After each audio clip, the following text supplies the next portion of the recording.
افسانے کا عنوان ہے جھاگ۔ نورانی صورت والا بزرگ پہاڑی سے اتر رہا تھا کہ چند لوگوں نے اس کا راستہ روک لیا۔ کیا بات ہے بھائی؟ اس نے نرم لہجے میں پوچھا۔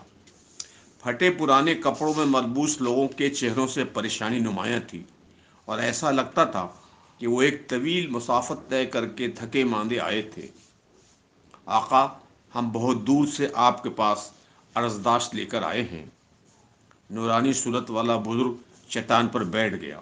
اس نے بڑی شفقت سے ان لوگوں کی طرف دیکھا اور زیر لب معنی خیز انداز میں مسکرایا، جیسے اسے سب کچھ معلوم تھا، مگر بڑے معصوم انداز میں اس نے پوچھا، کیا عرضداشت لائے ہو؟ اور ان لوگوں میں سے سب سے معتبر شخص بڑی عاجزی سے عرضداشت پڑھنے لگا۔ ہم لوگ آپ کی خدمت میں وادی تیامہ کے دو نشیبی کناروں سے چل کر آئے ہیں، میز کی لکڑیوں سے بنی ہوئی کاٹھیوں پر سوار ایسی اونٹنیوں سے آئے ہیں جو باوجود نڈھال ہونے کے راستے طے کرتی رہی ہیں۔ ہم لوگ وہ ہیں جن کا علاقہ بیابانی اور قحط کا شکار ہے۔ آسمان کے کسی کونے پر بادل کے سفید ٹکڑے بھی دکھائی دیتے ہیں تو چند بوند پانی کا آسرا ہو جاتا ہے۔ صحرائی زمین پر اگنے والے خاردار پودے بھی ہمارے لیے نعمت ہیں۔ ان کے ایک ایک پتے کو ہم نوچتے ہیں، اور ببول کی خوش ٹہنیوں پر ایک دو پتے ہرے نظر آ جائیں تو ہم اس پر جھپٹتے ہیں۔ بے پانی کے بادل کو حسرت و امید کی نگاہوں سے ٹکٹکی لگائے دیکھتے ہیں۔ ہمارا صحرا دور تک پھیلا ہوا ہے، اس پر ہم اس طرح چلتے ہیں کہ ہر قدم موت کی طرف آگے بڑھتا ہے۔ ہماری سنگلاخ زمین میں چند گام بھی بڑھنے کا راستہ ہموار نہیں ہے۔ نشیب کوہ کا ایک چپا بھی رویدگی سے آشنا نہیں ہے۔ تپتی ہوئی چٹانوں پر ہمیشہ دہکتے ہوئے سورج کا سایہ رہتا ہے۔ جو پودے تھے وہ ایندھن کی لکڑی بن چکے ہیں۔ اونٹ نڈھال اور مریل ہیں، جن کے کوہانوں کی چربی پگھل چکی ہے اور خضرا و گھاس جھلس چکی ہے۔ ہمارے مویشی آوارہ پھر رہے ہیں، ان کی کوئی رکھوالی نہیں کرتا کیونکہ یہ بے فیض ہیں۔ ان سے اتنا دودھ بھی نہیں ملتا کہ لو کی خشکی دور ہو سکے۔ یوں تو ان کے ریور بڑے ہیں، مگر ان کے تھن سوکھے ہیں۔ سخت ترین قحط سے دوچار ان مویشیوں کو دو گھونٹ پانی نہیں ملتا۔ پھر ان لوگوں نے ہاتھ جوڑ کر منت کی۔ نورانی چہرے والے بزرگ نے اشارے سے انہیں خاموش کیا اور دیر تک آسمان کی طرف دیکھتا رہا۔ اس کی نگاہوں سے جیسی روشنی کی کرن پھوٹ پھوٹ کر آسمان کی طرف جا رہی تھی۔ اس کی آنکھیں آبدیدہ تھیں۔ پھر اس نے اپنے دونوں ہاتھ آسمانوں کی طرف اٹھا کر دعا مانگی، اے رب، ان لوگوں کے مویشیوں کو دودھ اور مٹھے دونوں میں برکت دے۔ ان کے شیر پراب اور پیمانے شیر دونوں میں برکت عطا فرما۔ ان کے رکھوالی کرنے والوں کو تونگر بنا دے۔ ان کے درختوں کو پھلوں سے بھر دے۔ ان کی چراگاہیں ہری بھری رہیں۔ ان کے مال و اولاد میں برکتیں عطا فرما۔ اور دعا قبول ہو گئی۔ پوری وادی ہری بھری ہو گئی۔ بادل سے میٹھے پانی کی بوچھار نے صحرا کو سراب کر دیا۔ اونٹنیوں کے تھن دودھ سے بھر گئے اور درختوں کی شاخوں سے پل جھولنے لگے۔ چہار جانب خوشحالی، دولت اور تونگری کا راج تھا۔ وادی رشک جہاں بن گئی۔ چاروں طرف عیش و مستی کے بادل لہرانے لگے، اور لوگ ان میں ایسے ڈوبے کہ انہیں نورانی چہرے والا بزرگ بھی یاد نہیں رہا۔ وہ اتنا ہی پڑھ پایا تھا کہ کال بیل بجی، اور پھر اسلم کے ساتھ وہاب کمرے میں آ گئے۔ انہوں نے ٹیبل پر رکھی دیمک خوردہ کتاب کو غور سے دیکھا۔ موٹی سی پرانی کتاب کو دیکھ کر ایسا لگتا تھا کہ ابھی ابھی پڑھتے پڑھتے رکھی گئی۔ کیا ہو رہا تھا بھائی؟ اسلم نے پوچھا۔ کچھ نہیں، بس یوں ہی کچھ پڑھ رہا تھا، اس نے دھیمے سے جواب دیا۔ یہی بوسیدہ کتابیں پڑھتے رہو گے؟ اسلم کا لہجہ سوالیہ تھا۔ ان دیمک خوردہ کتابوں کے ساتھ تم بھی دیمک بن جاؤ گے۔ پھر اور کیا پڑھوں؟ اس نے معصومی سے پوچھا۔ اخبار پڑھو، نیوز ویک پڑھو، فرنٹ لائن پڑھو، اسٹار نیوز اور CNN دیکھو تو دنیا میں کیا ہو رہا ہے۔ فستائیت اور نازیت۔ اسلم کا چہرہ تیز تھا، مگر وہ جملہ مکمل نہ کر سکا۔ دیکھتا تو ہوں، پڑھتا بھی ہوں۔ اس کے انداز میں عجیب قسم کی بے بسی تھی۔ تم دیکھتے ہو، پڑھتے ہو، مگر لکھتے کیوں نہیں؟ وہاب کا لہجہ سنجیدہ تھا۔ آخر کب لکھو گے؟ حشر کے بعد لکھو گے؟ حشر کا سما تو آ ہی گیا ہے، اس نے دھیرے سے کہا۔ پھر لکھتے کیوں نہیں؟ اپنی صلاحیت تو استعمال کیوں نہیں کرتے؟ وہاب نے کہا مگر کیا لکھوں؟ سرگوشی میں بولا کیا لکھوں؟ اسلم کا لہجہ تیز تھا. لکھو کہ گجرات میں اب رات ہے. لکھو کہ کس طرح بلوائیوں نے کوثر بی بی کا پیٹ چاک کر کے بچے کو نکالا اور ترشول پر لہرا دیا. لکھو کہ کس طرح 13 برس کی سکینہ کے ساتھ 12 لوگوں نے ہوسکاری کی اور پھر اس کا گلا ریت کر قتل کر دیا. وہاب کی آنکھیں بھیگ گئی تھیں مگر وہ بولتا جا رہا تھا.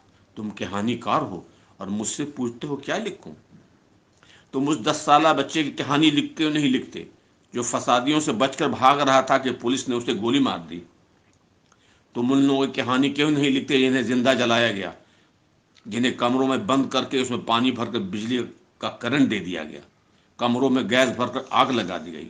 تم لکھتے کیوں نہیں؟ صرف پڑھتے رہو گے؟ اسلم کی آواز بھرا گئی.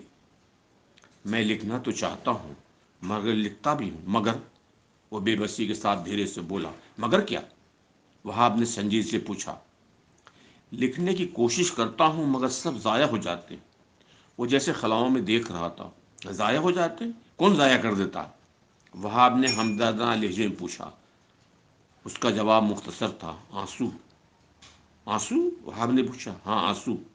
جب بھی 2 4 سطریں لکھتا ہوں آنسو اور قطرے کاغذ پر لکھی تحریر کو مٹا دیتے ہیں، سب کچھ ضائع ہو جاتا ہے. وہاب اور اسلم حیرت سے اس کی باتیں سن رہے تھے. وہ اس کی بات کی تہ تک پہنچنا چاہ رہے تھے. تھوڑی دیر کے لیے خاموشی چھائے رہی. وہاب نے سکوت کو توڑا. وہ گفتگو کا رخ بدلنا چاہتا تھا. آج فلسطین میں کیا ہو رہا ہے؟ بوسنیا اور چیچینیا میں کیا ہوا؟ افغانستان میں کیا ہوا؟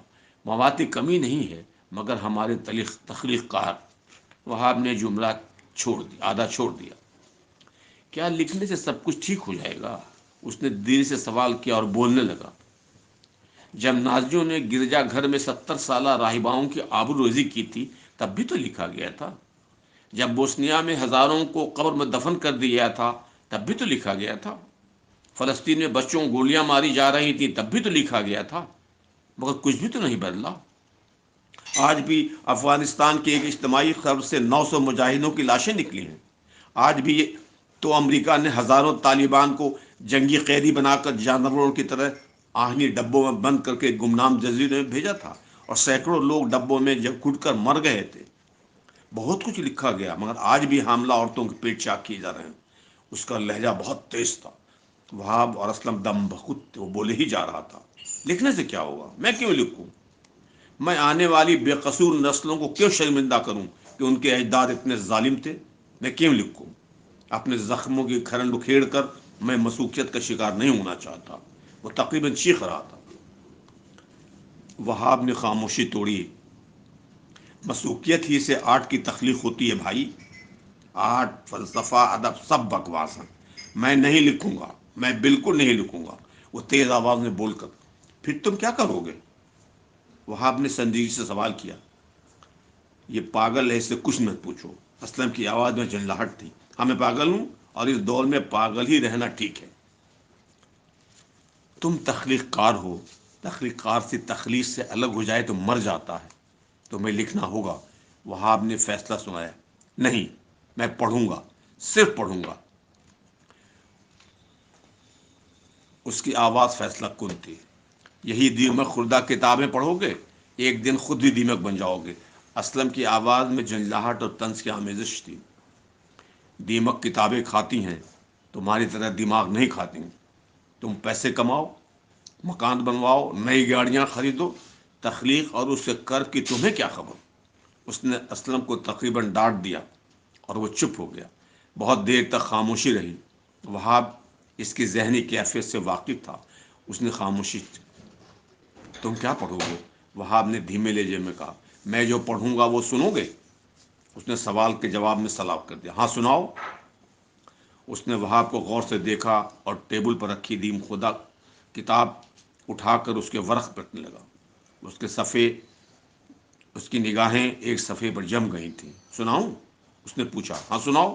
وہاب کی نگاہوں میں تجسس تھا اور پھر وہ کتاب پڑھنے لگا. نورانی چہرے والے نے کہا. دوسری قومیں تم پر اس طرح حملہ آور ہوں گی جیسے بھوکے لوگ کھانے کے دسترخوان پر ٹوٹ پڑتے ہیں. کسی نے پوچھا، آقا کیا اس وقت ہماری تعداد کم ہوگی؟ نورانی چہرے والا مسکرایا، بولا نہیں، بلکہ تمہاری تعداد تو بہت زیادہ ہوگی، لیکن تمہاری مثال ایسی ہوگی جیسے سیلاب زدہ دریا کے اندر جھاگ کی ہوتی ہے۔ تمہارے دشمنوں سے تمہارے دشمنوں کے دلوں سے تمہارا روب اور دبدبہ نکل جائے گا، اور تمہارے اندر بزدلی چھائے گی۔ تم دنیا سے محبت کرنے لگو گے اور موت سے ڈرنے لگو گے۔ اس کی خالی خالی آنکھیں جیسے خلا میں بھٹک رہی تھیں، اور وہ کچھ بول رہا تھا۔ نورانی چہرے والے نے ٹھیک ہی تو کہا تھا، ایسا ہی تو ہوا ہے، ٹھیک۔ اسے خلاؤں میں ایک نورانی سا مسکراتا ہوا چہرہ دکھائی دے رہا تھا۔ اس نے غور سے دیکھنا چاہا، مگر بینائی دھندلا گئی تھی۔ وہاب اور اسلم کب چلے گئے اسے پتہ بھی نہیں چلا۔ آنکھیں بند کیے وہ گھنٹوں خلاؤں میں گھومتا رہا، پھر اچانک اس نے قلم اٹھایا اور لکھنے لگا۔ بی بی کوثر کا پیٹ چاک کر کے رحم مادر سے بچے کو نکال کر نیزے پر اچھالا گیا تو تازہ تازہ خون۔ وہ رک گیا۔ قلم کی نیلی روشنائی سرخ ہو گئی تھی اور حروف شعلوں کی طرح دہک رہے تھے۔ اس کی آنکھوں سے آنسو ایک قطرے کاغذ پر گرے تو سرخ روشنائی تازہ خون کی طرف پھیلنے لگی، اور وہ ہاتھ قلم لیے خون کے سیلاب میں ڈوبتا چلا گیا۔ اس نے قلم کو پتوار بنانا چاہا، مگر سرخ سیلاب بے حد تیز تھا۔ اس نے جھٹک کر قلم کو پھینک دیا اور خون کے دریا میں جھاگ کی طرح بہنے لگا۔